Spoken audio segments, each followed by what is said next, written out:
Online gaming ಕಂಪನಿಯ ಮೇಲೆ ಬೆಂಗಳೂರು ಘಟಕದ ಇಡಿ ಅಧಿಕಾರಿಗಳು ದಾಳಿ ಮಾಡಿದ್ದಾರೆ. ರಮ್ಮಿ ಕಲ್ಚರ್ ಆಪ್ ಮೂಲಕ ವಂಚನೆ ಪ್ರಕರಣದ ಸಂಬಂಧ ಗೇಮ್ಸ್ ಕ್ರಾಫ್ಟ್ ಕಂಪನಿಯ ಮೇಲೆ ದೆಹಲಿ ಹಾಗೂ ಬೆಂಗಳೂರಿನಲ್ಲಿ 16 ಕಡೆ ದಾಳಿಯಾಗಿದೆ. ದಾಳಿಯಲ್ಲಿ ಇಡಿ ಅಧಿಕಾರಿಗಳು ಕೋಟ್ಯಾಂತರ ರೂಪಾಯಿ ಮೌಲ್ಯದ ಆಸ್ತಿಯನ್ನ ವಶಕ್ಕೆ ಪಡೆದುಕೊಂಡಿದ್ದಾರೆ. ಕುಡಿಯುವ ನೀರಿಗಾಗಿ ಗ್ರಾಮಸ್ಥರು ತಲೆಯ ಮೇಲೆ ಕೊಡ ಹೊತ್ತು ಗ್ರಾಮ ಪಂಚಾಯಿತಿ ಅಧಿಕಾರಿಗಳ ವಿರುದ್ಧ ಪ್ರತಿಭಟನೆ ಮಾಡಿದ್ದಾರೆ. ಚಿತ್ರದುರ್ಗ ಜಿಲ್ಲೆಯ ಹೊಳಲ್ಕೆರೆ ವಿಧಾನಸಭಾ ಕ್ಷೇತ್ರ ವ್ಯಾಪ್ತಿಯ ಬ್ಯಾಲಹಾಳ ಗ್ರಾಮದ ಎಸ್ಸಿ ಕಾಲೋನಿಯಲ್ಲಿ ಕಳೆದ 3 ತಿಂಗಳಿಂದ ಸಮರ್ಪಕ ನೀರು ಪೂರೈಕೆ ಆಗ್ತಾ ಇಲ್ಲ. ಜನರು ಕುಡಿಯೋ ನೀರಿಲ್ಲದೆ ಕಂಗಾಲಾಗಿದ್ದಾರೆ. ದಾವಣಗೆರೆ ಮಹಾನಗರ ಪಾಲಿಕೆ ಮೇಲೆ ಲೋಕಾಯುಕ್ತ ಅಧಿಕಾರಿಗಳು ದಾಳಿ ಮಾಡಿದ್ದಾರೆ. ದಾವಣಗೆರೆಯ ರಾಜೀವ್ ಗಾಂಧಿ ಬಡಾವಣೆಯಲ್ಲಿರುವ ನಗರ ಪಾಲಿಕೆ 1ನೇ ವಲಯದ ಕಚೇರಿ ಮೇಲೆ ದಾಳಿಯಾಗಿದೆ. ಈ ಸ್ವತ್ತು ಖಾತೆ ಬದಲಾವಣೆಯಂಥ ಕೆಲಸಕ್ಕೆ ಹಣ ಪಡಿತಾ ಇರುವ ದೂರು ಕೇಳಿಬಂದ ಹಿನ್ನೆಲೆ ಲೋಕಾಯುಕ್ತ ಅಧಿಕಾರಿಗಳು ಈ ದಾಳಿ ನಡೆಸಿ ಪರಿಶೀಲನೆ ನಡೆಸಿದ್ದಾರೆ. ಗಡಿ ಜಿಲ್ಲೆ ಬೀದರ್ನಲ್ಲಿ ಗೃಹ ಬಳಕೆ ಗ್ಯಾಸ್ ಸಿಲಿಂಡರ್ಗಾಗಿ ಜನರ ಪರದಾಟ ನಿಂತಿಲ್ಲ. ಭಾಲ್ಕಿ ಪಟ್ಟಣದ ಭಾರತ್ ಗ್ಯಾಸ್ ಏಜೆನ್ಸಿ ಮುಂದೆ ಗೃಹ ಬಳಕೆ ಸಿಲಿಂಡರ್ಗಾಗಿ ಖಾಲಿ ಗ್ಯಾಸ್ ಸಿಲಿಂಡರ್ಗಳನ್ನು ಇಟ್ಟು ಜನರು ಕ್ಯೂ ನಿಂತ ದೃಶ್ಯ ಕಂಡುಬಂತು. ಗೃಹ ಬಳಕೆಗೆ ಗ್ಯಾಸ್ ನೀಡದೆ ಕಾಳಸಂತೆಯಲ್ಲಿ ಮಾರಾಟ ಮಾಡ್ತಿದ್ದಾರೆ ಅಂತ ಜನರು ಆರೋಪಿಸಿದ್ದಾರೆ. ಚುನಾವಣಾ ರಾಜಕೀಯಕ್ಕೆ MLC H Vishwanath good bye ಹೇಳಿದ್ದಾರೆ. ಮುಂಬರುವ ಯಾವುದೇ ಚುನಾವಣೆಯಲ್ಲಿ ಸ್ಪರ್ಧಿಸೋದಿಲ್ಲ ಅಂತ ಎಚ್ ವಿಶ್ವನಾಥ್ ಘೋಷಣೆ ಮಾಡಿದ್ದಾರೆ. ನಾನು ಹಲವು ಬಾರಿ ಚುನಾವಣೆ ಎದುರಿಸಿದಾಗ ಜನರೇ ಹಣ ನೀಡಿ ಆಶೀರ್ವಾದ ಮಾಡಿದ್ರು.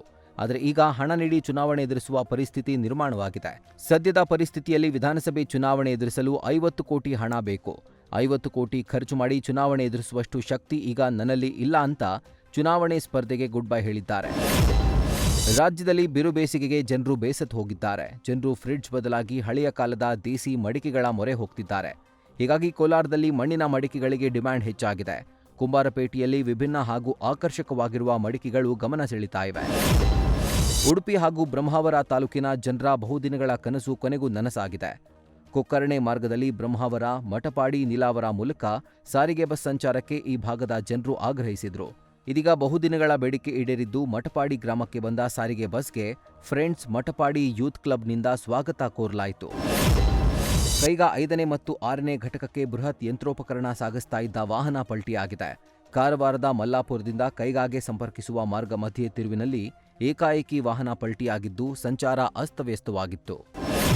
ಕೋಲಾರ ಜಿಲ್ಲೆಯ ಕೆಜಿಎಫ್ ನಗರದ ಎಂಜಿ ಮಾರುಕಟ್ಟೆಯಲ್ಲಿ ನಗರಸಭೆ ಅಧಿಕಾರಿಗಳು ಕಾರ್ಯಾಚರಣೆ ನಡೆಸಿ ಪ್ಲಾಸ್ಟಿಕ್ ಕವರ್ಗಳನ್ನು ವಶಕ್ಕೆ ಪಡೆದಿದ್ದಾರೆ. ನಿಷೇಧವಿದ್ದರೂ ಕೆಲವು ಅಂಗಡಿಗಳಲ್ಲಿ ಪ್ಲಾಸ್ಟಿಕ್ ಕವರ್ಗಳನ್ನು ಅಕ್ರಮವಾಗಿ ದಾಸ್ತಾನು ಮಾಡಲಾಗಿತ್ತು. ಅದೇ ರೀತಿ ಪ್ರಕಾಶ್ ಕಾಫಿ ವರ್ಕ್ಸ್ನಲ್ಲಿ 100ಕ್ಕೂ ಹೆಚ್ಚು ಮೂಟೆಗಳ ಪ್ಲಾಸ್ಟಿಕ್ ಬ್ಯಾಗ್ಗಳನ್ನು ಅಧಿಕಾರಿಗಳು ಸೀಸ್ ಮಾಡಿದ್ದಾರೆ. ಕೋಲಾರ ಜಿಲ್ಲೆಯ ತ್ಯಾರನಹಳ್ಳಿಯಲ್ಲಿ ಬೀರೇಶ್ವರ ಸ್ವಾಮಿಯ ನೂತನ ಪುನರ್ಶಿಲೆಯನ್ನ ಪ್ರತಿಷ್ಠಾಪನೆ ಮಾಡಲಾಯಿತು. ಬೀರೇಶ್ವರ, ಪಾರ್ವತಾಂಬ, ಮಹಾಗಣಪತಿ, ಬಸವೇಶ್ವರ ಸ್ವಾಮಿಯ ನೂತನ ವಿಗ್ರಹಗಳನ್ನು ಪ್ರತಿಷ್ಠಾಪನೆ ಮಾಡಲಾಗಿದೆ.